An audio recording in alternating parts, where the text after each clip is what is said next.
She begged to borrow my custom-built PC for her fiancé, then she pawned it to pay for her wedding caterer. And finally, she had the nerve to tell me I was being selfish for wanting it back. When I finally asked her what I did to deserve it, she just rolled her eyes and said, "It was just a computer, Liam, grow up." I just smiled. That was 2 weeks ago. This morning, she called me sobbing, asking why the wedding venue thinks she committed fraud. My sister, Chloe, has always been the golden child. She could do no wrong, and I was always expected to just roll over for her. So when she came to me a month before her wedding with giant puppy dog eyes, I should have known something was up. Her fiancé, Mark, had his laptop die, and he desperately needed a good computer to de-stress with some gaming before the big day. She asked if they could borrow my rig. Now my PC isn't just some off-the-shelf machine, it's my baby. I spent 3 years saving, sourcing parts, and building it from scratch. It's my one truly prized possession, the one thing in the world that's entirely mine.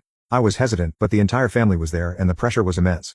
So I said yes, but with one condition I kept to myself. I installed a suite of tracking and monitoring software on it before I handed it over. Call me paranoid, but with Chloe, you learn to expect the worst. For a week, everything seemed fine. Then I noticed the PC hadn't been online in 48 hours. I shot Chloe a text and she gave me some flimsy excuse about a blown fuse. That's when I checked the GPS tracker. My PC wasn't at her apartment. It was pinging from an address across town I didn't recognize. My stomach dropped. I drove to the address and it was a second-hand electronic shop. This is the mid-story turn, where my paranoia felt sickeningly justified. I didn't storm in. I walked back to my car, my mind racing. I called Chloe and asked her, point blank, where my PC was. She tried to lie but I didn't let her. I told her I was looking at the shop she'd sold it to. The line went silent for a moment before she sighed, annoyed, and said the words that sealed her fate. "Look, the wedding went over budget, and your family. You're supposed to help. It's not like you needed a computer that expensive anyway." I didn't yell. I didn't scream. I just said, "Okay," and hung up. Then I put my plan into motion. I knew from my parents that Chloe and Mark were short exactly $2,500 for the venue's top-tier catering package.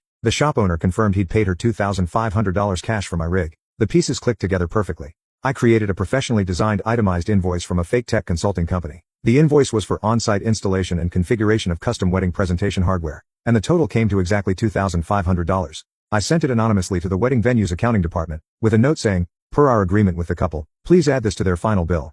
They said you'd be handling all vendor payments." This morning, all hell broke loose. The venue coordinator called Chloe, asking about this undeclared vendor and why they were trying to hide costs. It apparently looked like they were using cash from their gift registry to pay for things off the books. Her fiancé Mark's parents, who are footing most of the bill, got looped in.